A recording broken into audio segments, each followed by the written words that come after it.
Okay, everybody, thanks for coming back to the Xanadu Review. My name is Pressure John Anders, but as always, you can call me PJ. Well, today with me, I have a kind of interesting and idiosyncratic writer here on Substack who goes by the Elder of Vicksburg. So I'd like to say, thanks for coming on. I enjoy your writing, the historical perspective and some of the other stuff you do. Do you want to tell the audience a little bit about yourself, your beat, so to speak, kind of the type of writing you do and that kind of thing? Okay.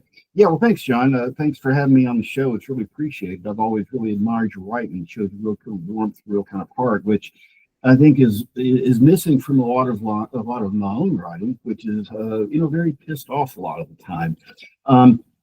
Yeah, I do write my Substack. I do write under the name of the Elder of Vicksburg. My Substack can be found at A Memoir of the Occupation. And what occupation am I referring to? I'm referring to the invasion and occupation of the South by troops of the United States Army under the leadership of U.S. Grant and Abraham Lincoln. Ended in 1875.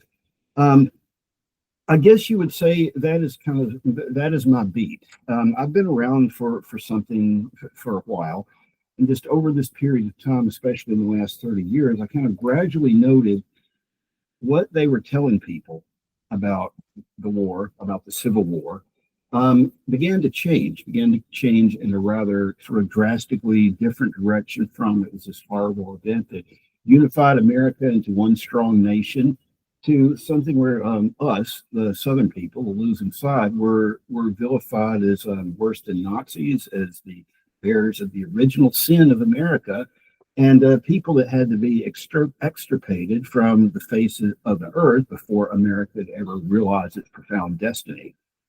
Interestingly enough, that was actually one of the radical Republicans. I want to underline radical Republicans, because they were a revolutionary party, were saying at the time. You can read, you can read Thaddeus Stevens, other people like that. They'll say stuff. So what I think you gradually saw since I've been alive is any kind of perspective from Southern people being pushed out of the national conversation, whatever kind of crap you want to call it, and it being represented as something very, very much other than it was. I think I was like a lot of people. I was horrified by the orgy of destruction that began after the very tragic Dylan Roof shooting in Charleston, and I was even kind of more sickened and disgusted by the orgy of hatred that took place during the George Floyd period. I have kind of an interesting perspective on Floyd. Maybe we'll get to that at some point. But you saw some monuments were just absolutely beautiful, like a Monument Avenue in Richmond, Virginia. Also the monuments in New Orleans. A beautiful statue in Dallas called that showed Lee with a young soldier who was acting as an aide, destroyed just for what was basically a lie, what was basically a series of dishonesties perpetuated in the name of Black people by people who, for the most part, were not Black or were kind of more just kind of like grifting type people, to realize kind of a certain political goal. And it was aggravated by the fact that this was something that the Republican Party, the alleged conservative party, the alleged defenders of tradition, bought into and endorsed completely, fully. It had the dreadful Eye Patch McCain, what's his name, Dan Crenshaw. Oh, yeah, that guy. Of Texas out there saying, he's repeating the stupid lie that was developed by Dennis Prager. It's like, Democrats are the real racists, and the Confederates were Democrats, therefore they're the real racists. We believe in equality, so they have to be extirpated. It's just this like utterly stupid, reprehensible reduction of a history of the historical process to complexities of human desires, human wants, everything that, reducing it to this kind of ridiculous specious myth of oppressor, oppressee, or something like that, or some kind of a dialectic that's so crude it would embarrass Marx. So I had some changes in my life recently, and I just felt that it was just time for me to do this. I'd always kept in the back of my mind that one day I would write like a book about the South or something, and it just sort of struck me that now might be a good time to do it. And I would start by just trying to tell the truth. just something to represent a kind of alternative to this rather dishonest myth that that the United States has promulgated out there. I think you've seen a lot of movements made on that front in general. Gentleman that does the Martyr Made Substack calling into question the boomer narrative or whatever about World War II. But I think it's high time people started understanding the truth of what that war was about and who Lincoln was and who Grant and Sherman, all these people that they are taught to, admire and worship as saviors of the Union, really kind of understand what they were about and what was going on there. I guess my big argument is the seeds of what we're seeing now were planted in 1860, 1865 by Lincoln, and what's happening now, what's happened since. Beginning with Lincoln, and you can go through Wilson, Roosevelt, whoever else. It's kind of the natural progression of what was put in place then. I mean, this should not be a surprise to anyone. So I don't know. I just want to see if I can help people understand. I'm not a sweet guy. Mm-hmm. Well, I think that's a good introduction, since I think it's something that is maybe not particularly well known, because I feel like it's something that I'm passionate about, and it'll be released by the time this is released. I'm starting an American history podcast, essentially because I realize that I'm a big history buff, but I'm shamefully I would say uneducated about the history of my own country. Other than the most broad strokes. And it's interesting that you say that, because there's even within my own lifetime, I'm on my early 30s, and I have seen the narrative change from when I was a kid, in the 90s. It was still the like the gods and generals type of thing. It was brother against brother. It was tragic.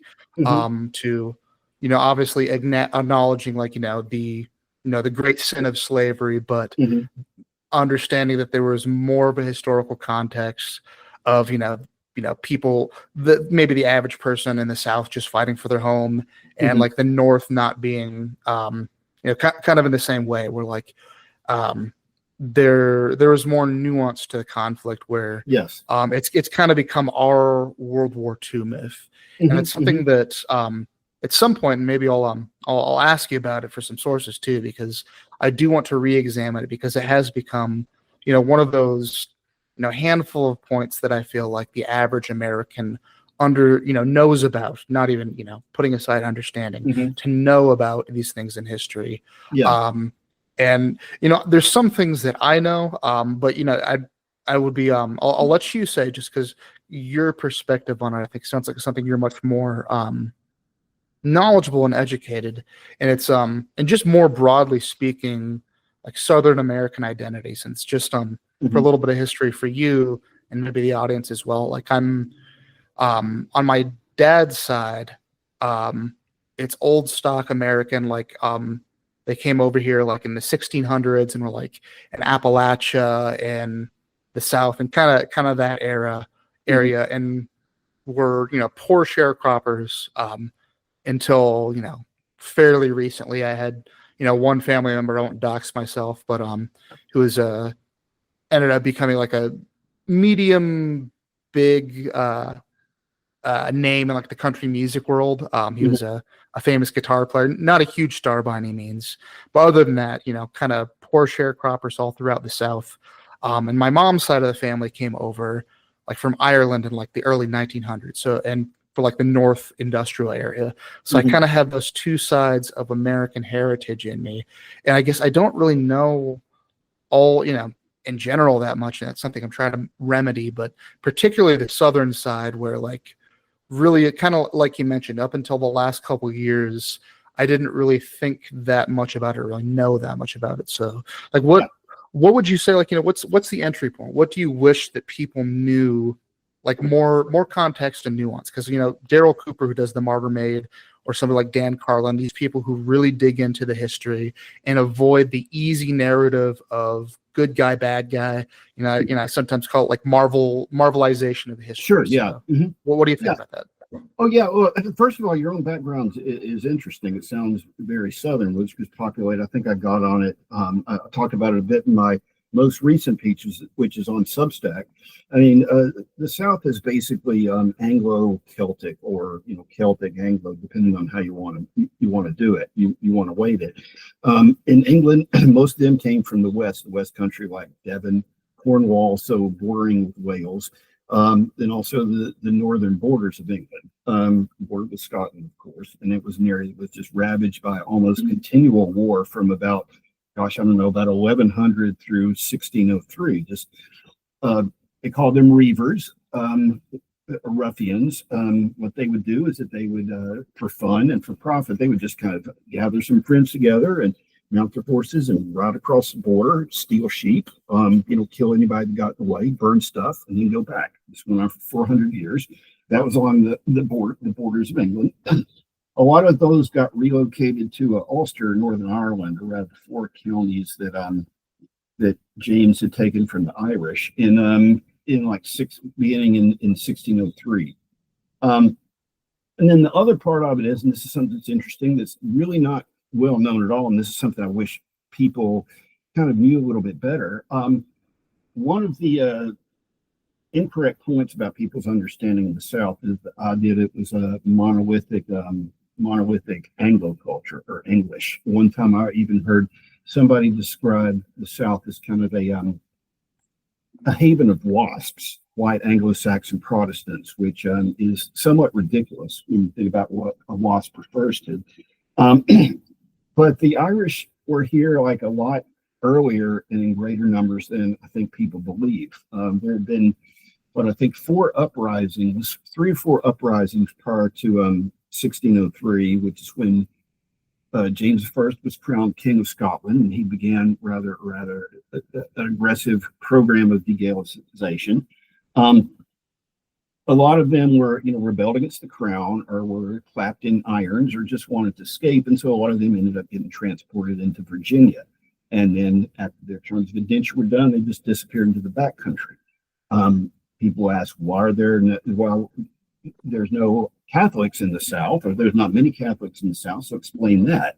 So the explanation for that from what I understand, that the devotional revolution that really married Irish nationhood with Catholicism, and I think a structure that built kind of a really beautiful kind of civilization or culture in New York, the Irish Catholic culture. That didn't really come along till the 1840s, what they called the devotional revolution. The potato famine came in 1847. So a lot of the Irish, the big flood of Irish that came to New York and Boston came then. But and I think those are where most people get their ideas of who the Irish are, who the Irish are. The ones in the South, they just kind of joined whatever church was first there. And so they became Methodists or whatever was prominent at the time. So there's really kind of a larger element of Celtic culture in the South than I think is realized. And what's important, I think, is it's a Celtic culture which had not really been touched by the Enlightenment, and it had really not had to deal with kind of the implications of that, and the rise of the cult of reason, and kind of a turning of time preference or time view towards a golden age that would come about by the work of man's hands. So what you had coming to the South then were people from these regions, the northern borders, Ireland and Scotland and Wales, and the west of England, who were still very, very much a traditional culture. They hadn't really had to deal with any of the other forces that I think the Puritans looked at and kept, and that was kind of the rule of reason. I think the reduction in kind of an evolving materialism that under which one's virtue was demonstrated by how much wealth that they had amassed. So, and just to talk about the origins, there is a difference between the English settlers who came to what's called New England, is that most of them were from East Anglia, those eastern counties of England, and a lot of them were of more Anglo-Saxon and Celtic heritage. So there's some historians that make a big deal out of, they had German values or something like that, whereas the Southerners had Celtic values. And I think that's fine up to a point, but I think where the differentiation is that the Puritans and those New Englanders were really kind of the first modern people, really the first, people that kind of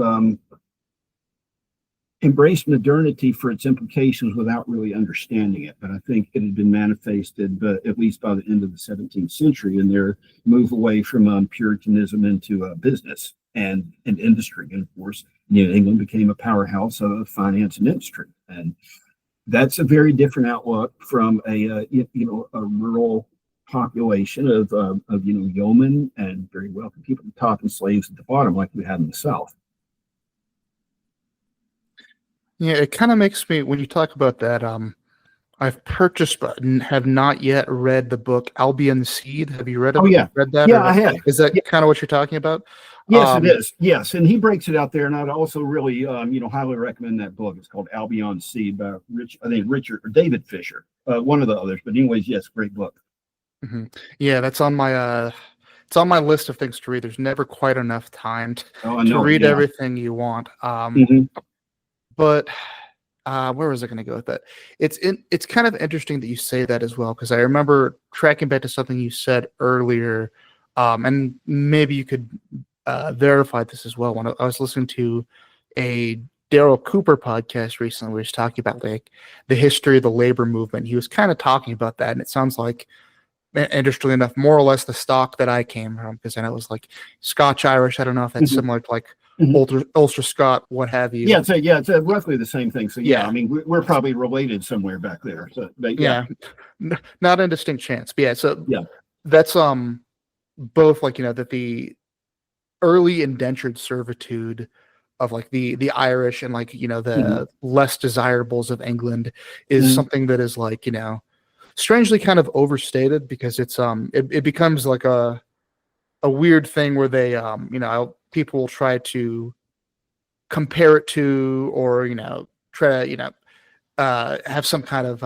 parallel with slavery, but it's an interesting and again like an underreported thing that was such a early part of our nation's history, and how that like English class system was still so prevalent early on. Like we like to think that again, kind of going back to you're talking about this very moralizing way of looking at history, whereas like it was like, oh, we came here for freedom, for religious freedom and democracy, and we had slavery and that wasn't right, but like basically kind of from the get-go there was that level of inequality in a way that kind of not to downplay the racial angle of slavery, but to the degree to which like even Europeans were being treated in this very undignified way.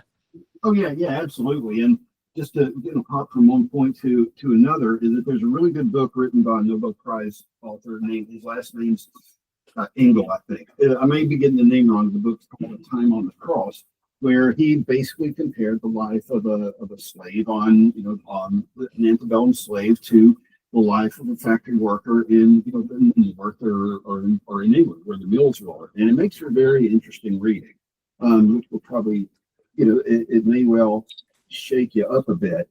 And gosh, I mean, the other thing, I had some kind of brilliant insight, but it's kind of deserted. It's deserted my mind. So yeah, go on to, if it comes back. I'm sure it'll come back. Yeah. Well, it's well, I feel like that kind of speaks to, at least to me, like my rough understanding of kind of some of these cultural differences of at least we always want to talk about like the very wealthy people, be it the antebellum side or like the industrious New Englanders, but I do think that does kind of speak to the differences in the culture that existed. And again, like we were taught that it was basically all just one homogenous, quote unquote white people, Europeans. And I remember what I was going to say. You mentioned that how we were taught they came for religious freedom and democracy, and even that is I'm not sure that's true. I mean, yes, the Puritans did leave England because they didn't want to get harassed by Archbishop Laud, who was like cracking down on the Protestant churches that didn't belong to the Anglicans. But did they have to worry about getting hung or drawn for and things like that? No. When they came to America, because that famous city on the hill speech that we're all taught to adore. I think Reagan is the one that made it famous. But if you read it closely, what the speech says is that they are going to be city on a hill, because then everybody will look at them and see what a wonderful polity they've created, and they will be summoned back to England to put it there, to kind of build the society there. New England was supposed to be a test case.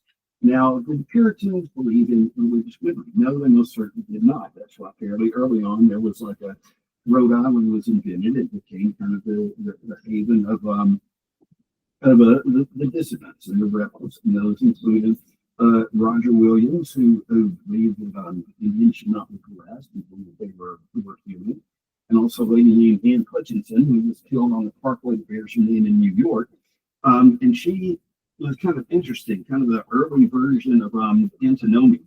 That's a separate thing. But I don't think the Puritans were much interested in religious freedom and his democracy. I think they were fine with it as long as they were in charge, and as long as they could, as Carl Schmitt put it, decide the exception. Right. And again, I think that's kind of what I was getting at earlier. It speaks to these differences in cultural values. Because again, when I was reading a little bit of this, of the I guess you call the hill folk, the people who just kind of want to be left out to do their own things in these communities, like even to like the early 1900s, were pretty self-sufficient and small. And again, I don't know if this is mentioned in the Albion Seed book, that I know, interesting enough, that like the Appalachian Mountains are the same mountain chain as like the Scottish Highlands. It's just like most of it is underwater, and it's interesting to see that continuity of culture. And again, that's another one of those things that I'm trying to find ways to write about more and more about, like the historical American identity and like what future American identity could look like. But especially since World War II, there's been like a total flattening of regional American identities. Like, and again, like even as early as like, when I was a child in the 90s, like my dad's side of the family, as I mentioned, they're all in the South. And I remember visiting, and the South still had a distinct regional identity, as did like, the American Midwest, where like my mom's side of the family is from and where I grew up. Whereas more and more, there's just this kind of total flattening, and it feels like it's, at least to me, like, World War II is like one of the, the victory in World War II is like one of the main inflection points.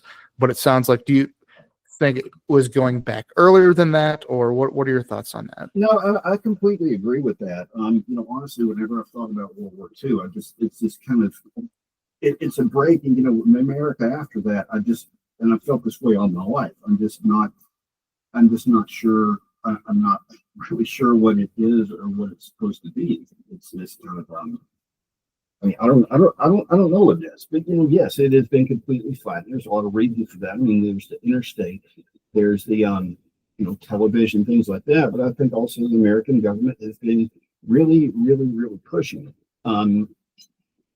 Now they have done it. They have done it before. I mean, I think most interestingly, they did it with the Germans. The Germans are, I think, the second largest ethnic group in the United States. And prior to World War One, there was a very active, German community, not just, in the Midwest.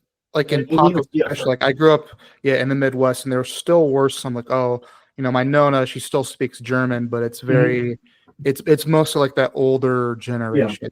Almost entirely died out. Yeah. But if you read about that, I mean, they really, the Wilson government really, really kind of aggressively stopped that out, or made efforts to stop that out. I think some German language magazines closed. The teaching of German was not encouraged. A lot of Germans were over here to anglicize their names. I don't know, you take a second N off Friedman, if that was your last name or something like that. So they have, they have done it before. And I think after the Civil War, there was kind of a concerted effort. And the New Englanders that came down here to, be missionaries, they said, we need to eradicate the bad habits of these people. And that would be, like going hunting rather than working or something like that. Those were not productive. They didn't contribute to economic growth, and so they were therefore bad. But I think it really kind of became more of a uniform thing. They had a clear idea of the kind of citizen they wanted to make after 1945. And I think they did really make the aggressive effort to do the common American identity then. Didn't work. They tried different models from melting pot to great mosaic to, it belongs to the people that are coming in it. But yeah, I would completely agree with that. And it's sad because you go to other places, like you go to Mexico, for example, and there's still, every region, every cuisine, every village even is going to have its different take on mole, its different salsas. You can still discover things down there, and that's just not down here anymore, unfortunately. Yeah, and I think it's by design too. Yeah, it's something that's sad because on one hand, and it's something that I struggle with. It'll be out by now, but I'm trying to find a way to write about American identity, both, reconciling both the good and the bad of our past, as well as what American identity could be in the future. And sometimes it feels like it's just this relentless march of capital. And I don't even, necessarily mean that in the Marxist sense, but there is a leveling effect that comes with markets where, the market logic will override, local culture, even in again, their regional differences, even different southern states versus the Midwest or all these different places. And I go back and forth between seeing the idealistic, I guess you say the good side of what they are trying to achieve with I believe that was, a Wilson speech. No, it was a Wilson. I forget who. Or maybe the first Roosevelt. But in any case, the evils of the hyphenated American, where on one level I do, the beauty of true diversity of different types of people who will find a rhythm with each other and find, because I've lived in a very diverse area, and people will find a different rhythm and respect with each other. But also I think there is a good side to trying to find a more common identity that everybody assimilates into. So I don't know. I kind of go back and forth on that because I see the utility of both, and I feel like that has been kind of one of the main threads of American history is that dialectic between these two sides of that rugged individualism, maybe going back all the way to the Ulster Scots, and that more universalizing Protestant Quakerism and Puritanism. So I don't know. What are your thoughts on that? Because it's something that honestly, I still can't. I haven't come up with an answer to. Because if I can just throw it back to you in a second, to me, the future of America is going to be either going back to regionalization, or we're going to be able to find a new, more unifying American identity. I don't know what it's going to be yet. Yeah, that's a great question. And I'll get to this in the book I'm writing. There was a point. After Reconstruction, I do have the feeling that some of the victors just kind of are really a bit embarrassed at the degree of the radical Republican movement. And I think by 1888, you had former Confederate officers in the cabinet. The colonel of my great-grandfather's regiment was Secretary of the Army or something like that. And you would read things in Confederate Veteran magazine. There would be a letter from the president at the time or somebody else saying, it was a terrible war, but we've now joined together for the greatness of America and our progress. And you had the Confederate officers they interviewed for it were supportive of it. And you read through the letters and the memoirs of veterans or Confederate Veteran magazine, and there's not a lot of bitterness about it. It's okay, but we fought bravely, and America was growing. There was a lot of money. Everybody could be kind of happy. The South was still a very impoverished place, and it would remain so. But there did seem to be some kind of agreement on that. Now, there's a lot of stuff that we don't know, and it is not well known. I'll get into it later. Like you mentioned, the labor movement. There was a rather large populist alliance between black farmers and white farmers down in the South. You have the phenomena of Louis Young. but as for like a common American identity, I mean, one of the things about like the books is in the things that the veterans write, even after the people emphasize we come from the same stock. We come from the same founding British stock, Anglo-Saxon, blah, blah, blah. And I guess that was like largely, largely true at the time. You did have the big waves of like Irish and German and Jewish immigration by the way, but still that narrative kind of held. And and everybody was kind of okay with the fact that basically, you could do whatever you wanted at a certain level, but the kind of common identity for us is going to be this kind of white Anglo-Saxon thing, for better or for worse. Now we've been taught for the last, I don't know, 10 or 20 years, there's absolutely nothing worse, excuse me, than being a white Christian European. And I go through a rather large Texas city every once in a while, and they kind of brag about the fact that there's close to 100 different cultures represented here. And there, rather, and you have like Somalians running, somebody is running in Minnesota, whatever. It's just not possible. I just don't think it's possible. And I think what's happened over the last, probably more aggressive in the last 10 years, is it's been kind of a path to power and recognition just by basically being a minority and talking about how mean white people get you. I read something yesterday from an Indian gal, and it's been 4 pages long, about how she felt she'd been disrespected by somebody. And that's it. You weren't taken out and beaten up, your house wasn't burned down, anything like that. Somebody was just like not nice to you. And so there is absolutely no way, I think, that there could be ever anything common ever again. I think that it's headed for a de facto balkanization, whether you like it or not. It's probably going to just largely end up on racial grounds. That might not be, that just may, I mean, they may get their ethno state whether they like it or not, but I just can't see it. It's just hard to see it working. There's too much goodness, and also just not enough money. I mean, it's broke. I mean, the United States is like absolutely broke. I don't know where it's going to, what point in the economic cycle it's going to hit, but somebody will have to make some other difficult decisions. Yeah. On what, like, I do fear that. To me, that feels like the bad ending, so to speak, is a balkanization and patchwork of ethnic communities. I do think there is I guess a more neutral way of there will be some de facto balkanization. But like I said, I am, maybe this is again me being like obstinately hopeful of I grew up in Milwaukee, Wisconsin, which is a very diverse area.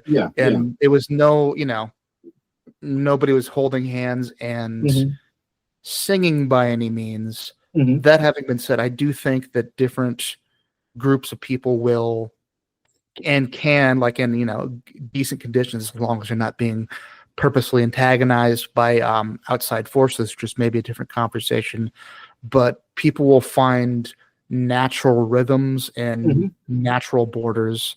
But I also do wonder, I do think that there is, for better or for worse, there is something to be said for Americanism as something that's globally aspirational. Because even when you're talking about, because that's something I was thinking about, I might have seen a similar article, but when I hear these people from different countries talking about, even if it, just boils down to ethnic resentment, they're talking about it on the grounds of these, Anglo-Saxon, European Enlightenment principles that we're not living up to, as opposed to just pure, ethnic narcissism in some cases. So, and this is me feeling, and I'm trying to be, because I'm hoping to have kids in the next year or two, just I have to find something more positive, because also I live in communities where people do Americanize, and and to further play devil's advocate, and I'll throw it back to you,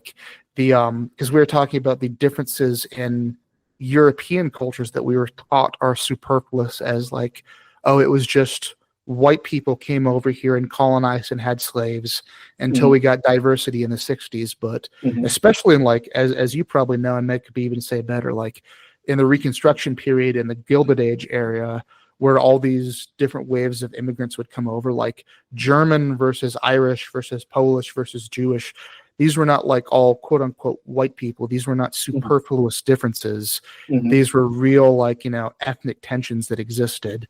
And we were able to reconstitute into something, something new. And it wasn't homogenous, but again, like we were talking about, until recently, there were like different pockets of communities that would reconstitute and find these different rhythms. So I don't know. This is maybe rambly, but this is just me being hopeful because I want to have kids and raise a family. I think you're right. I would love that too. And what I guess I spend a lot of my time in small town in the South. And everybody kind of gets along. I mean, there's kind of a set of rules. I mean, everybody knows what you can do and what you can't do, but everybody gets along. I mean, everybody gets along great. It's kind of what I remember growing up as a kid. My great grandma, she ran the little country store whenever somebody would have a house or a house fire. And I got to say, is that there in part of Georgia was not really wealthy. It's kind of a poor state. There were not plantations. That there were a lot of the small farms and probably an equal mixture of black people and white people. Somebody's house burned down. Somebody gets sick or something like that. She'd put out coffee can and she'd get a pot of beans going to take over the house or something like that. Everybody would kind of wander by their business. They'd see it. They'd put in money. They go by to help out. And it didn't matter if the person was black or white. Everybody just helped out. We were all poor then. That kind of is possible. Like today is I got in a conversation with an old black gentleman, probably about a few years older than me, talking about guitars and told me what he'd listened to as a kid. ZZ Top, Black Sabbath. He had a Jeff Beck model Stratocaster, and we just talked about guitars and amps and stuff because we're from the same place. We listen to the same music and the same thing. I think you could argue that, or I think it is true, is that Southern culture right now is a creation of black people and white people both. That kind of riled up one of the ethno-status, which I don't know what to say about that. That's just kind of the way it is. And kind of the older folk, older black folks who live in the country, live in a small town. I mean, we understand each other, I guess. That is possible. It used to be the case, but I just feel sometimes like the broader culture has been so degenerated and so kind of misled, and they're thinking about things the wrong way. That there's just not. I think the only way it can work is for a disaster big enough where we kind of have no choice. Because like these protests are happening because certain people have a lot of money to go pay some out of work college student, $10 or whatever to go throw a brick. And we've not been in that position yet as a nation. So you wonder how things are going to respond under stress. And I think you start thinking about what Robert Putnam said, that diverse communities are the least trustworthy. There's people trust each other less in diverse communities than they do in undiverse ones. And so that's a really kind of scary thought when you think about it. I mean, it could be like 100 different gangs or something like that. I mean, it won't be like that, but it kind of shows you, what's up against. And kind of scary a little bit. I think I just get someplace or kind of the country. I mean, I'm not mean to be totally goody. I think you should have kids by all means, but I'm not sure about the viability of cities over the long term. I just don't know. Yeah, I guess we'll see. It's one of those things where, like, on one level, I do get what you're saying as far as like the culture that we have right now, I think is very degenerate. And I'm somebody who I don't really even know how to describe myself politically or culturally right now. But for a long time, I was, more on like the socialist, anti-capitalist left, more or less for the same reasons. If like I thought, culturally we were bereft of meaning, and everything is basically all for profits. And again, I do like, you hope, because if you think, we were talking earlier about the Great Migration, as well as these massive waves of immigration that came in like the late 19th century, what kind of glued everything together. And that's, something that I'm working about in the first series of my podcast, about Smedley Butler and like the beginning of the FDR administration. Mm-hmm. It was probably worse than we have it now in some ways, as far as violence and discordance. And what brought us together was World War II. And you really, really hope we don't get to another conflict like that, because, like, at least for me, like, it's either like, China, Russia, or Iran. And it's like, none of that is our business. They should be able to do stuff in their part of the world, as far as I'm concerned.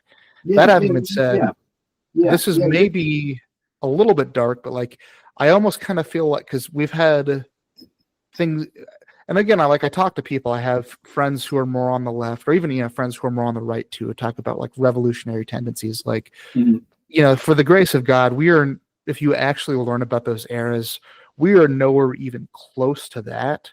So maybe if like there is an economic downturn that forces people to be a little bit more communitarian, get off the damn internet, and try to rely on your neighbors. Because just one anecdote, and I'll throw it back to you. Like, I grew up in Milwaukee, but then I moved like to upstate rural Wisconsin. There's like a large Hmong population. It's like a Asian minority from Vietnam, and like they integrated pretty well, and they were like very rednecky. They loved hunting and fishing, and like they had like their own unique, bringing something of their culture, but also taking something of American culture. So I think I would agree with you. Like, if things keep on going on the path they're going, it feels like that dark future is inevitable. But it feels maybe fucked up to say. But like, if the foot is taken off the gas and people are forced to do like what made America great and strong communitarian to begin with, of like making do with not a lot, then I think there is something that could still come out of it. Yeah, you're absolutely right. It's a good example about the I'm sorry, what you said. What were they? Yeah. It's like that in Houston too. I mean, it's with the Vietnamese, who the ones here are descended from like the Southern Vietnamese, who were deserted in 1975. Excuse me. They've done wonderfully here. They've done really cool stuff with some of the Cajun classics. So yes, that sort of thing is possible. So at least that's what I hope for. But as far as do you have any other final thoughts on like American identity or Southern identity? Because I had a few more like unrelated questions to that. No, go ahead. Yeah, we can. Yeah, I think we covered that pretty good. So I think that's read my Substack for more information. But so to slightly shift gears, we're talking a little bit ago on Substack, as far because I'll be vague here, but like economics and stuff is something that like is your professional life. So what do you see? I guess maybe that's a good lead in, as far as like at least to me, because I was talking about like earlier, this like this post World War II order, like this global finance capital that used to be like Bank of London, that's now moving more towards the United States. To me, it feels like there's no more gas in this tank. Even like I don't know if you have thoughts on like the Trump administration's tariffs and trying to realign the economy. Do you see that going anywhere? I am really not sure. I mean, I stopped really actively super following and keeping on top of everything in the market probably close to a year ago. I mean, I've stayed somewhat current, but I mean, unfortunately, is like, yes, there is gas left in it. That's called the Fed's printer. That's Control P. You read the finance press. I'm somewhat, know what's going on. And what I do know is that the Fed met today.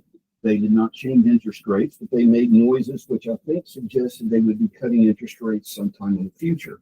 Now, what cutting interest rate does, I mean, everybody thinks about it kind of in an abstract way.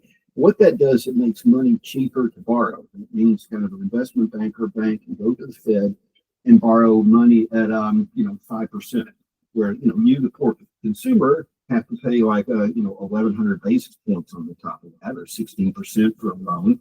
I don't know what mortgages are doing now. Credit card APRs are close to 30%, which is criminal. That's the kind of thing they used to shoot people for.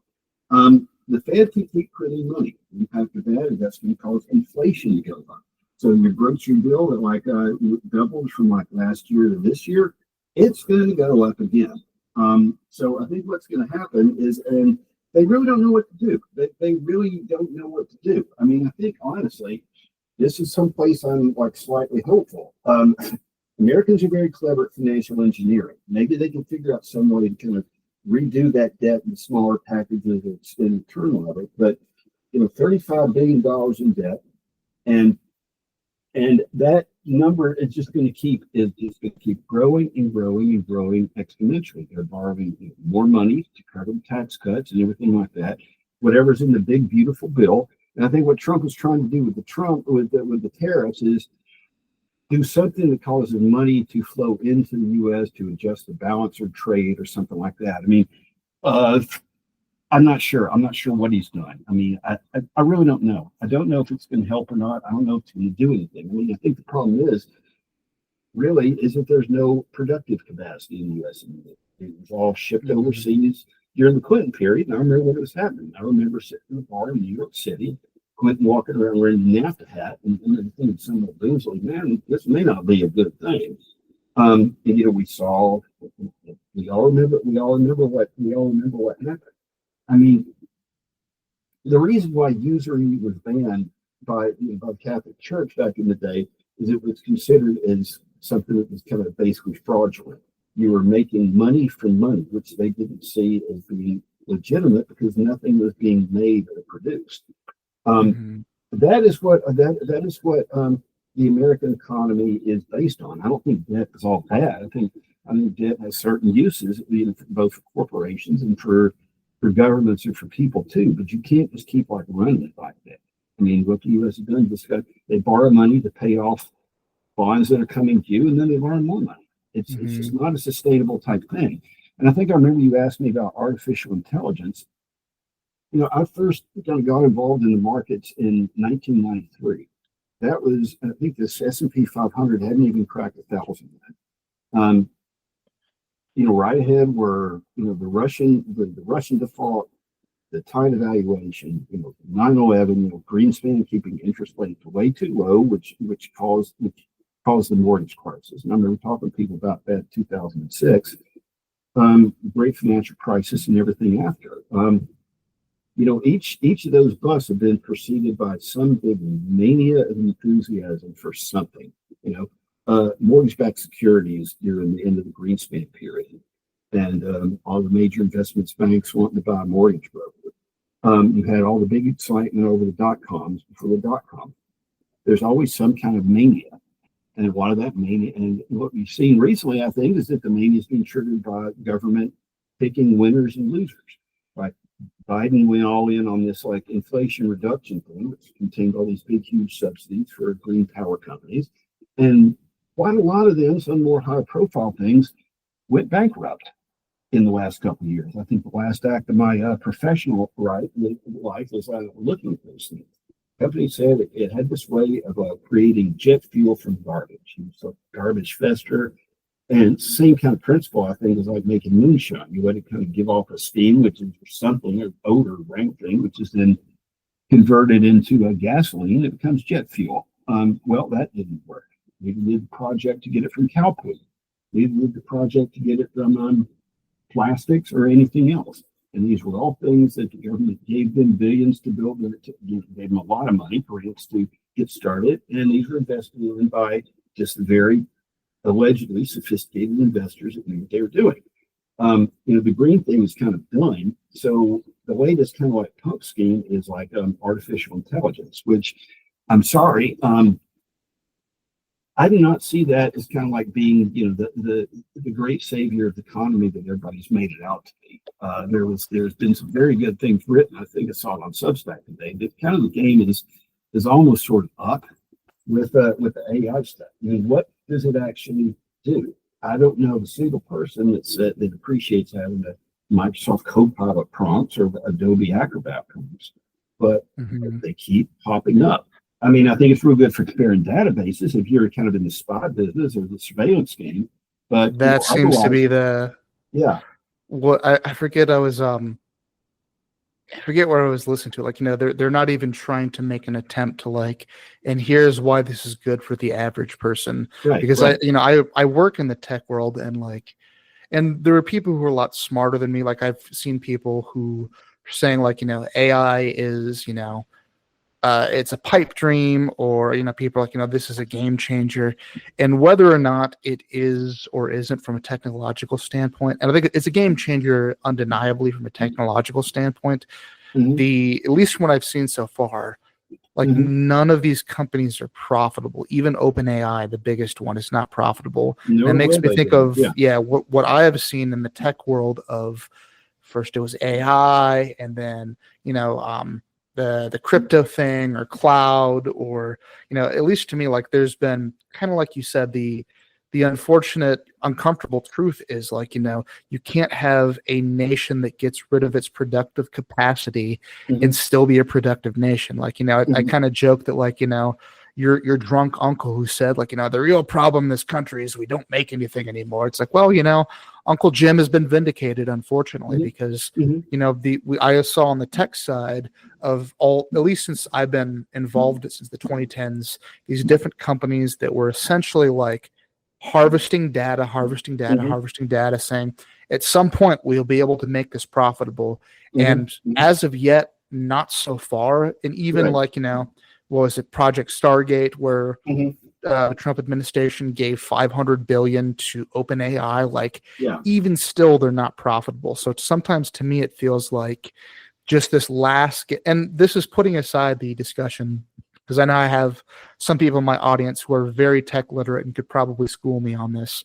I'm putting the specifics of how AI or AGI might develop in its Hmm. applications, Hmm. but to the degree to which it's going to be like a profitable economic engine, Hmm. I don't know if I necessarily see it, but I'm not the smartest person in the world, so I don't know. But at least to me, it feels like they're trying to get a little, there's just fumes in the tank of our non-productive economy. We thought where we could Yeah. just outsource everything Hmm. Hmm. and be managerial forever. Hmm. And Hmm.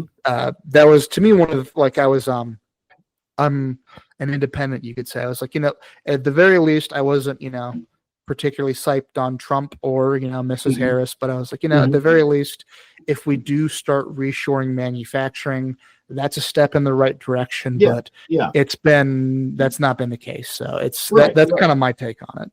Yeah, I agree. And I didn't vote. I didn't vote for Trump ever.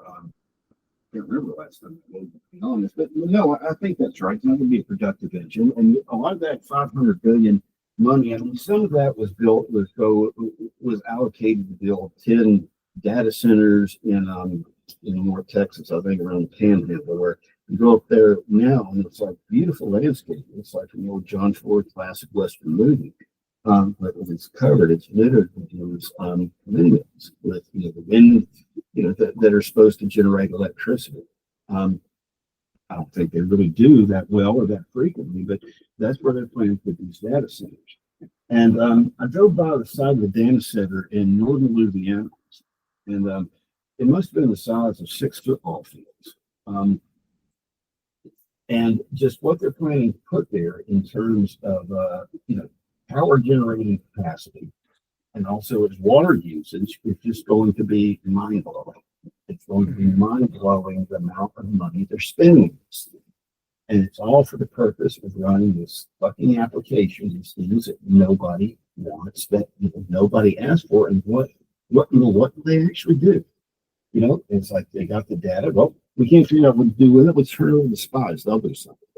So, like, this thing is going to be running all the stuff on. It's going to be running numbers on everything you do in your digital life. What is the purpose of it? It almost struck me like Paul Krugman, the insane person who thinks he's an economist that works at the New York Times. He once said something to the effect that next time there's a recession, the government should pretend there's a looming invasion of Martians, and then like spend accordingly. So spend all this money on, fake threats, to guard against market invasion, because that will get the dollars flowing through the economy, and that will stimulate things. And that's what the government has always done, some version. If the economy is slowed down, they'll just make the money cheaper under the hopes that people go out and start buying stuff, buying stuff. And I guess the idea with AI, the idea is that, you need the pros working out on, working on these like job sites or whatever, and that'll keep them from getting pissed off or getting rowdy. I don't know. I just have yet to see. Yeah. I just don't. I just utterly do not get what the hell it's supposed to be for. I would imagine you're not necessarily a fan of, the Chinese system, but at least to me, like at the very least, they are what I've been researching for what they were doing with how they're doing implementation of AI and their construction projects at the very least. And I'm not, I'm fairly neutral on, the whole communism question. I think communism versus capitalism is kind of more of a 20th century question than a 21st century question. But in any case, like they're using it towards social cohesion and like national security. And say what they will, I'm not one of these people who idealizes China. Far from it, but at least like, as opposed to and they are an authoritarian country. Don't get me wrong there, but they're trying their efforts are towards national cohesion and internal industry, whereas they're just openly saying like, we're the only function right now. And again, I do think AI has like a lot of really interesting implications, but it's like, putting, inventing the combustion engine and, putting it on a horse and buggy and not getting rid of the horse, like they're trying to actively get rid of more jobs in the United States. Say what you will about the lack of productiveness of the white collar industry. But like that, or like the one thing that the American economy still has is like we're a consumer base, is my understanding. And if you're getting rid of like these white collar jobs, or basically taking away the wages of the American people, like you're shooting yourself in the foot. So to me, like, are they really that short-sighted, or is there something else going on? I can't really tell at this point. Well, they may well be that short-sighted. On Wall Street, are kind of at the fact, the CEO is never really going to think further than like, the 15 minutes after the quarter's earnings release. You want to see what the stock does. So you want to like manage everything to make it get a number that's going to make the investors happy.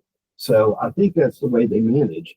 And what's even more frightening is, cynics like, you and I, we can't imagine that people like believe the kind of bullshit that we hear from like, our putative leaders, or, New York Times, the Wall Street Journal. But I imagine that there's some of them, these would be kind of more like the junior people, who just believe it. They actually believe this shit. They really think if we just do this, we just try a little harder, we just vote harder, we just like suppress harder, we just kind of go out and chant more, and vote Voldemort and somebody from Star Wars or something like that, then everything's gonna be just okay. They may actually really be fucking stupid people, which is rather frightening, but I think it could be they actually believe it. But you'd hope there's at least somebody sober at the wheel. It's like, hey, we're heading towards a cliff. We need to, because again, like that was at least I've been very disappointed by it almost immediately. But some of the like the JD Vance faction, and I say this with many a caveat, but it's like, okay, my understanding was there were some people in his faction was like, we can't keep doing it like this.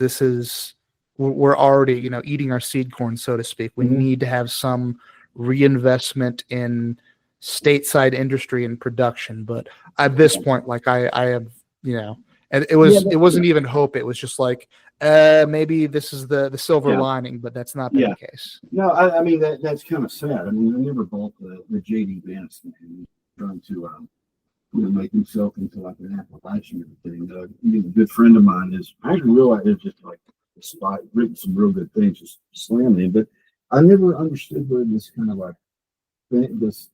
We heard this from the right, of course, and false for the stupid thing from the pike. J.D. Vance is like our savior or something like that. He's a face dude. He's going to inaugurate, a 200-year reign of conservatism.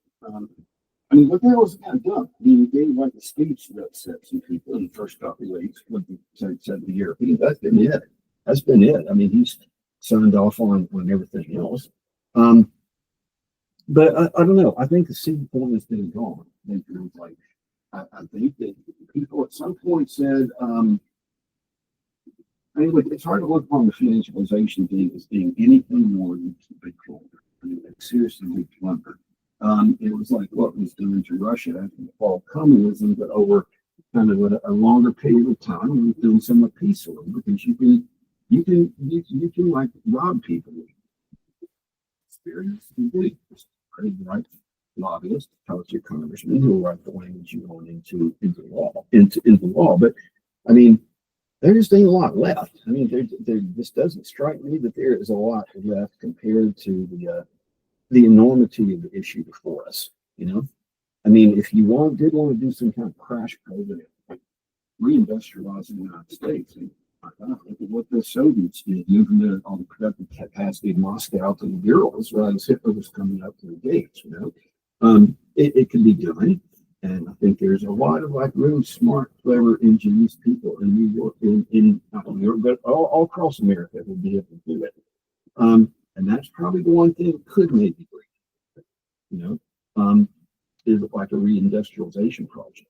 When it takes like 8 years to get anything like even started with the permitting process. I mean, look what they went through with the Keystone Pipeline.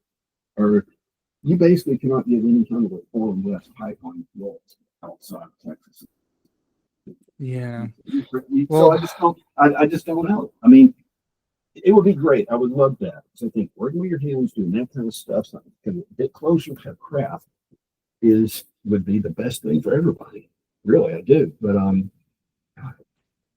just think about what it would involve. I mean, you sort of see like where people talk about like, oh, it'd be great to have a dictator for a year, just make all these orders. And sometimes maybe, that's what it takes. It's like, you look at somebody like Bonaparte and his, the way he, rewrote the French, he recreated everything. I mean, when you look at his reforms, what we're going to call them in France during the Directory and the early Emperor period, it's really kind of remarkable what the guy did. And, he's definitely emotional, but do you see that here? And I don't know. I mean, somebody always rises up, but we are known where that person is here yet. I don't see anybody who I think has the juice right now, but who, and again, like that has been said. If you at the not even at the height of the French Revolution, at like the height of the decadence of Louis the 16th and his son court. And if Napoleon was like 21, so we'll see. Like I said, I try to be open-minded, like, at the very least be able to roll with the punches, because if I were to connect it to the beginning of the podcast and the theme, like, my people have been in my family has been in this country since the 1600s, and like, poor and sharecropping and living out in Appalachia. So, I feel like we can get through it, but it's probably going to be difficult. I think we can. But I mean, it's just, I just don't think. I mean, we're kind of like on our own in ways. I don't know when I talk to people. Sometimes the best thing to do is just kind of find yourself a place in a small town or a rural area where you can make some friends and build up the local attachments, and make friends with a farmer who can like feed out your hog, and get yourself like maybe till up like half an acre of like land in your backyard, start planting potatoes or something. I mean, I think that's the thing to do. And kind of remember the kind of the whole thing. When you think about all the carol communities we built out like now, as we dead, and people don't have to run, close to retired, really pushed out some silly mandate or other. It's just like you discussed that. Maybe I start thinking about this stuff. Yeah, well, I think that's understandable. I think a lot of people, even especially like younger people, are moving towards that direction, which to me is I think that's a good sign that more and more people are just like totally nobody buys into it anymore, or Right. not nobody, but very few people buy into it. Like I was thinking about it, like I don't know anybody. I'm on my early 30s. I Mhm. don't know anybody who is, has all three of. They're married, they have a house, and they have a kids. Yeah. I do Gosh, not yeah. know anybody, literally nobody who has all three. I think technically I have that's not true. I have a cousin who lives in the upper peninsula of Michigan, where it's like way out in the boonies. And that's the one Mhm. person I know. So Mhm. Mhm. the Wow. brights, it's good and bad. Like obviously it's, fucked up that the quote unquote American dream has in such a, so, in the historical um, context of such a short amount of time Yeah. since Yeah. like the post World War II Hmm. bounty to now, like Yeah. 2 generations. But on the other hand, like, do we need these things? I feel like I've rediscovered, at least on my personal life, I've reconnected with family, and Hmm. I'm living close to family, Hmm. and like those kinds of things are becoming more important. So I think if Yeah. there's Yeah. any, that's to me that's a good sign that like people are becoming less materialistic just Yeah. by virtue, because if somebody's a drug addict and you want them to give up drugs, but they always have money to buy more Hmm. drugs, they're probably not going to do it. Yeah. Yeah. Unfortunately, you have to hit rock bottom, I think, Hmm. before you can get to the point where you need to make a change. And Yeah. Yeah. that's maybe the double-edged sword of where we are right now as a nation. Yeah, and there's a lot of ruin in the nation, but and I guess when you think about it, I think I said this, but I mean, the nationalization. I mean, it's almost somebody said, how can we like extract the largest amount of money out of America in the shortest amount of time? I mean, probably they would have come up with something very much like the economic architecture created by um, Summers and Rubin and Clinton that originated with Reagan, and Bush got the ball rolling. I mean, it seemed like it was something that was specifically designed to loot, and put that Yeah, money out of the reach of anybody. I mean, I and know it's it so may, just so short-sighted. yeah, yeah, but that's the way they did. It's like, we do this, then then everybody can just sit back and be happy. It was just stupid, short-sighted, and I think downright kind of wicked. And I think a lot of it was driven by just like what you're seeing in Britain today, just kind of a real dislike and hatred for, I don't know what you call them, just the average person. I mean, people like me and you, people like, our dads Mhm. or our brothers and sisters stuff. I mean, I was thinking about it, your statistic about where you mentioned that you only know like one person over 30 that's got like a wife and kids. I was thinking, damn, when I was like 21, I felt like it was weird because I wasn't, because I was still like, single and, no kids or anything. Mhm. That was just what people did. Yeah, but uh, yeah, things have changed. But At an astounding rate. yeah, it just hits God, yeah, there's no other way to put it. Um, Mhm. and then it's kind of the messages that you get. And I remember this from when I was a kid, that movie like Footnotes with Kevin Bacon. And the whole plot was like he goes this kind of boring white bread town, and he goes to church, everybody's kind of bored and unhappy. Then he gets out and starts dancing and teaches people that they can just like dance away the weight and the agony and the grief of like the old painful tradition, but won't let you be who you're meant to be. And that really, I don't know, that almost became kind of like the theme or just sort of the guiding principle of like the 80s into the 90s. Let me be me. I'm going to be me.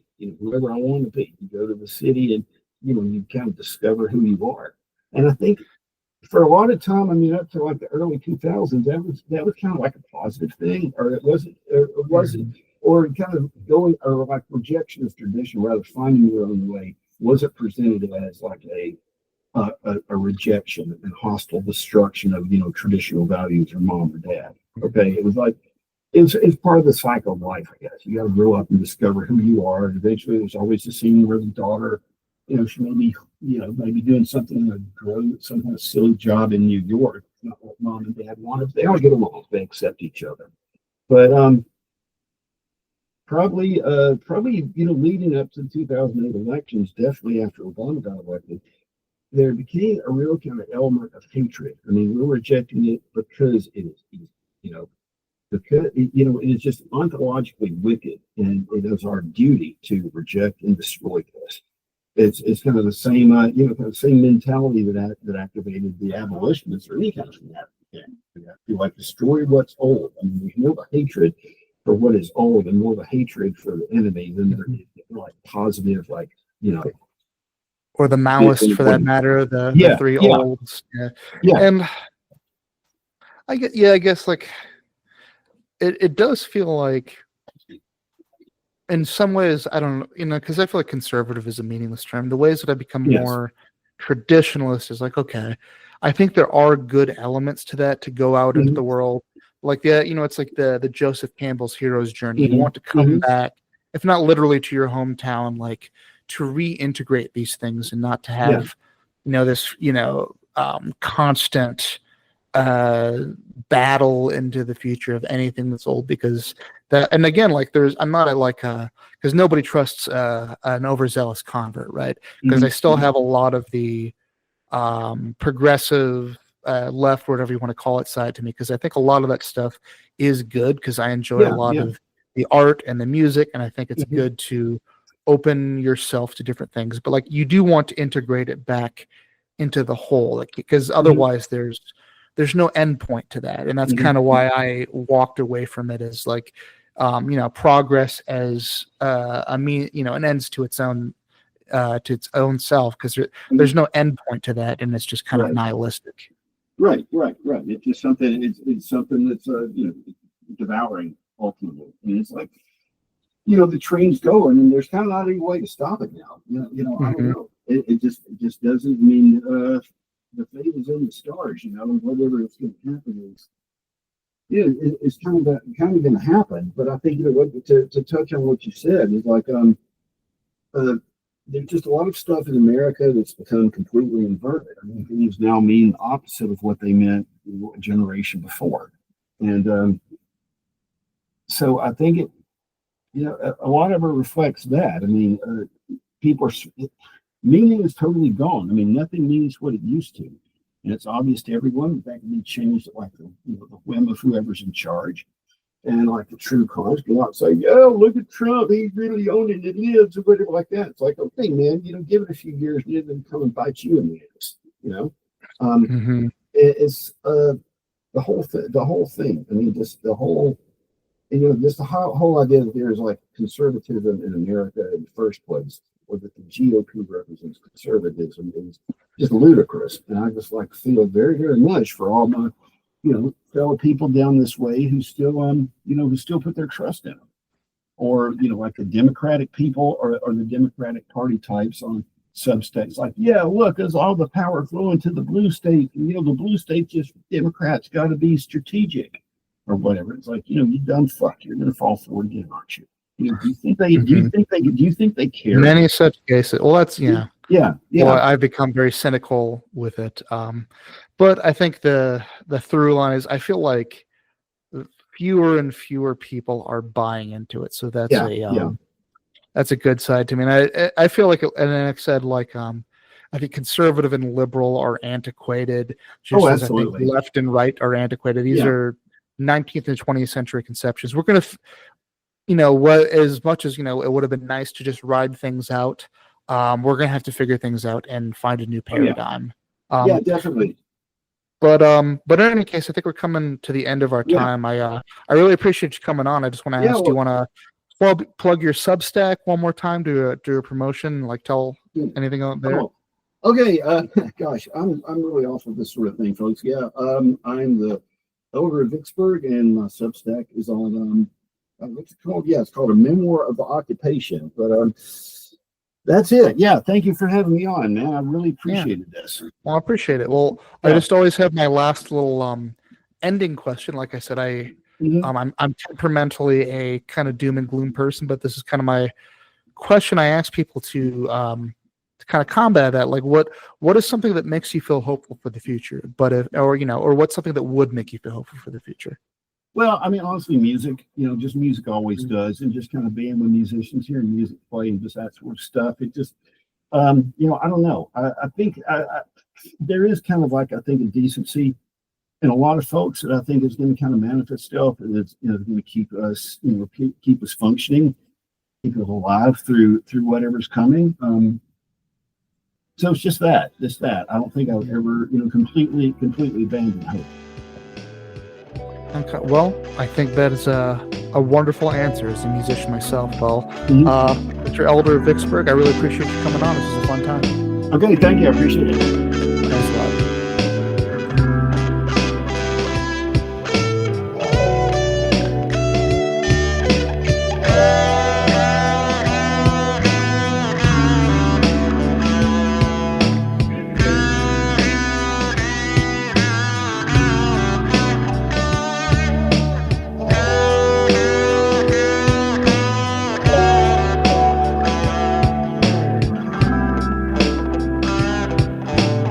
Thank you.